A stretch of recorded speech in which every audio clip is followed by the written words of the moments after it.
نابة عن شركة المرحوم السيد إدريس طه سعيد واخواننا ديل. اولا انت يا زعيم مصلح يا اخي، ما الديار هذه كلها كسل، هذه كلها ديار. احنا بدنا نترجم في الرشايد ما احنا متعرفين.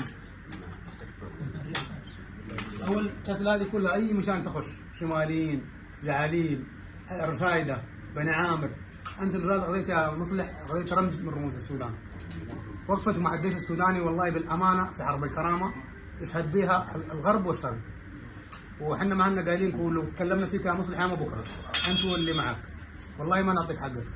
رفعت راسنا ورفعت يعني كل اول حنا كرشايد عامه والله احنا يعني لما يقول مصلح نقول عندنا مصلح هو اللي يمثلنا.